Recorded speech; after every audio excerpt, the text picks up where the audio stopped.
Now, the next to the last paragraph on page 85. Much has already been said about receiving strength, inspiration, and direction, not suggestion, from Him who has all knowledge and power. If we've carefully followed directions, not suggestions, we've begun to sense the flow of His Spirit into us. To some extent, we become God conscious.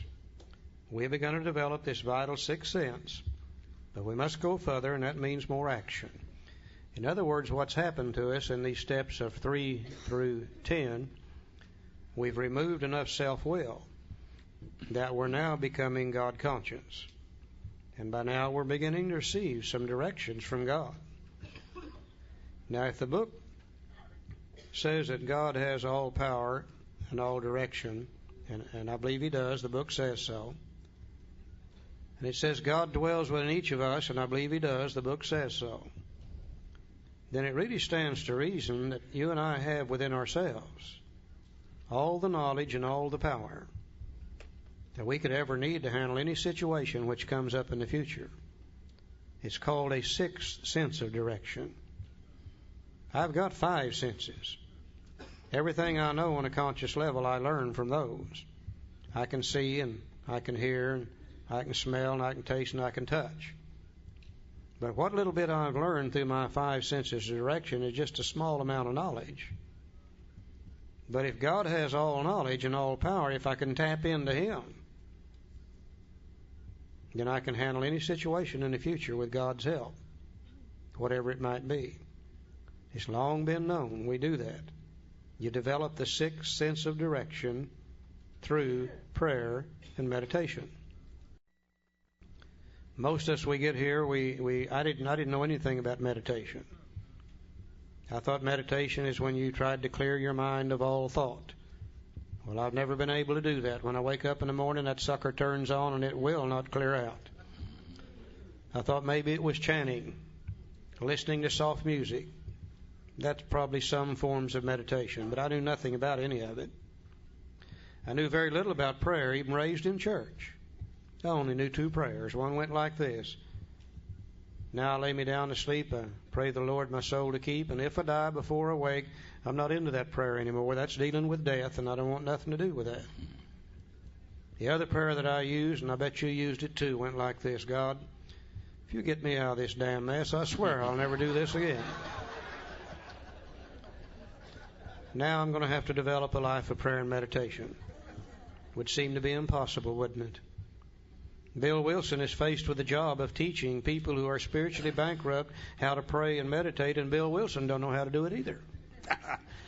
Thank God he didn't. Because if he had really been knowledgeable, he would have written in such a manner that I could never have understood it. But he didn't know enough about it to be able to do that. What he did do is what he's done all the way through the book. He gives us some definite, valuable suggestions. And he said if we will use those in our lives today, we will develop our own life of prayer and meditation. He couldn't tell us how to pray and meditate, but he could tell us how to develop our own. He starts for just a few moments over on page 86. He tells us what to do when we go to bed at night. Here it is now in step 11.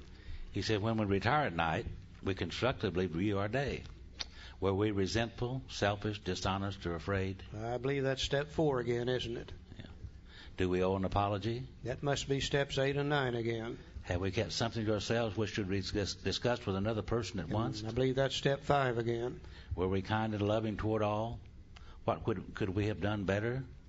Were we thinking of ourselves most of the time, or were we thinking what we could do for others, of what we could pack into the stream of life?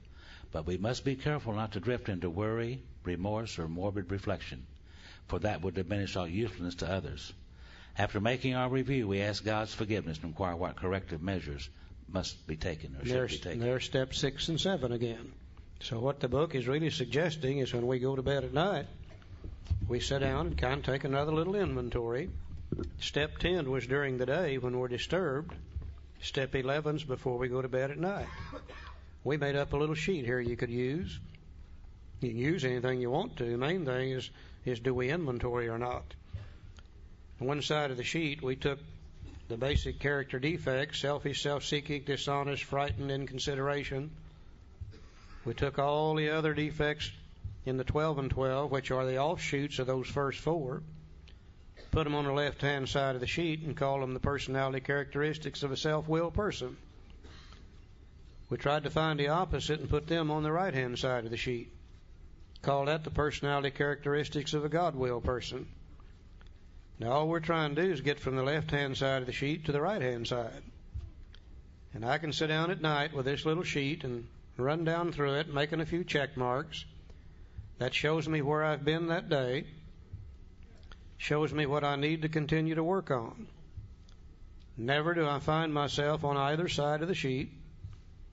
The check marks change locations from time to time, but I'm beginning to notice that I'm marking more of them on the right than I am on the left.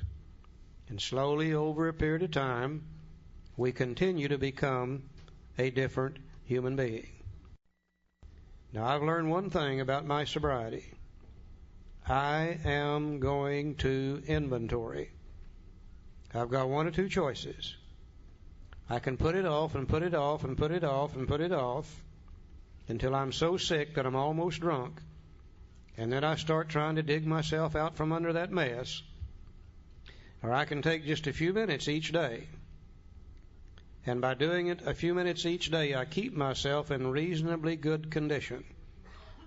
And I'm in much less chance of drinking. I find that it takes less energy to do it on a daily basis than it does to wait till I'm almost drunk and then start trying to dig myself out from under it. A very definite, valuable suggestion. Okay. The next paragraph tells us what to do in the morning when we get up. On awakening, let's think about the 24 hours ahead. We consider our plans for the day. Before we begin, we ask God to direct our thinking, especially asking that it be divorced from self-pity, dishonest, or self-seeking motives. Under these conditions, we can employ our mental faculties with assurance, for after all, God gave us brains to use. Our thought life will be placed on a much higher plane when our thinking is cleared of wrong motives. Most of us get up in the morning, first thing we do is go to the bathroom. One guy told me the first thing he did was get on a treadmill. I said, man, you got a better bladder than I've got. I go to the bathroom first. Then we head for the kitchen. And we get a cup of coffee and maybe a little food, and we feed the body. We get the body taken care of, we go back to the bathroom again. And you ladies fix your hair, and we men fix our beards or faces or whatever. And we get that part of us done, we go to the closet. And we begin to pick out the clothes that's going to cover the body during the day. Got to make sure they match now. We've got to make sure they match. They're the right color. We spend lots of time on our clothes. After we get the body all taken care of, we feed the cat or the dog. We start out the door. We lock the door behind us. We don't want anybody to steal our junk. We go out to the car and we check the air and the tires and we check the fuel in the fuel tank. We turn the switch on, start the motor, and we take off down the road. But what did we do about our minds that morning? We took care of all the material things, including our body. What did we do about our minds? Our minds are going to run the whole show all day. Did we check the air there? Did we check the fuel level there? Did we feed the mind a little bit? If we would take 5 to 10 minutes in the morning to ask God to direct our thinking throughout the day, ask God to give us the right thought and action before we even start thinking about the day, then chances are our thoughts about the day are going to be in better shape. If we spend 5 minutes in the morning there, coupled with 5 minutes in the evening when we go to bed, there's no telling what we could do with our minds. If we spend as much time on our minds as we do on our bodies, my God, we could become anything, couldn't we? If you've spent 5 in the morning and 5 in the evening, you've still got 23 hours and 50 minutes to screw the thing up. It only takes a little bit of time. Very definite, valuable suggestion. In thinking about our day, we may face indecision. We may not be able to determine which course to take. Here we ask God for inspiration, intuitive thought, or a decision. We relax and take it easy. We don't struggle. This is a form of meditation. for busy people. We alcoholics don't have time to lay down on the floor and listen to soft music. We don't have time for chanting and all that stuff. We're busy people. Yeah. The book says when you face indecision, you can't decide what to do. Recognize you don't have the answer. Turn to God and ask God for the right thought or decision. Don't struggle, relax, and take it easy. I think what it means is get your mind off on something else. And the way I get my mind off on something else is I go start mowing the grass, painting the house, or washing the dishes. And quite often my mind goes back to that subject, and I've got information I didn't have before. It says, why don't you call Bill? Maybe he'll know. And I call Bill, and Bill's got the answer. They used to say, wasn't it lucky I called Bill? No. This is a form of tapping into the sixth sense of direction. And if you practice at it, it gets to where it becomes a common thing to do. It's amazing how this stuff works. Very simple suggestions. Page 87, first full paragraph down there toward the middle of the page, tells us how to pray. See, we usually conclude the period of meditation with a prayer that we be shown all through the day what our next step is to be, that we be given whatever we need to take care of such problems. We ask especially for freedom from self-will, and we're careful to make no requests for ourselves only. We may ask for ourselves, however, if others will be helped. We're careful never to pray for our own selfish ends. Many of us have wasted a lot of time doing that, and it doesn't work. You can easily see why. As I said, I used to use God like an errand boy, send him out to get this done, get that done. It didn't work. He never did come back with nothing, you know. But I learned through doing that to start praying only for the knowledge of His will for me and the power to carry that out. And today I can't think of anything that would be better than to have God's will done in my life only. It would be a whole lot better than anything that I could ever dream of. Because as I said here today, I am in places today in many, many areas of my life that you can't get to other than by God's grace. It cannot be done.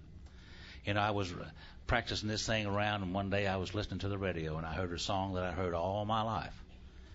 And it talks about having a plane of inspiration. And I heard this song all my life. It's called In the Garden. Any of you all know that song? And it came to me. I said, well, that's a song about prayer and meditation, isn't it? In the morning while the dew's still on the roses. That's about prayer and meditation. And I didn't know that. It just came to me. And I can read these things, and I can see these things today, and I know what they mean. I mean, I really do know what they mean. I don't know where that came from either. It certainly wasn't anything from me. I think it's God working in my life. I believe that. They said to me, pray only for knowledge of His will and the power to carry that out. I said, how in the hell is He going to know what I want? And they said, He don't care what you want. They said He's interested in what you need. And He knows more about what you need than you know yourself. And that's turned out to be exactly true. If I had written a list of things that I thought I needed when I first came to AA, if I'd have said, God, give me these things and I will be satisfied for the rest of my life, I would have cheated myself.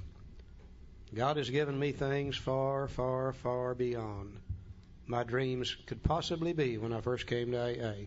Absolutely amazing, the things that take place in our life by simply trying to follow God's will. People who have been self-will like us, who have literally destroyed ourselves on self-will.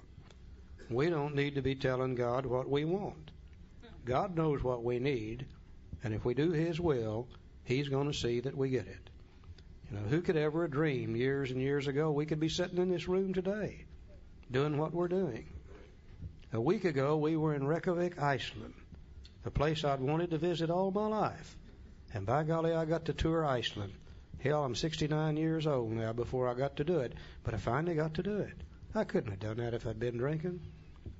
A year or two ago, I got to go through the channel under the English Channel.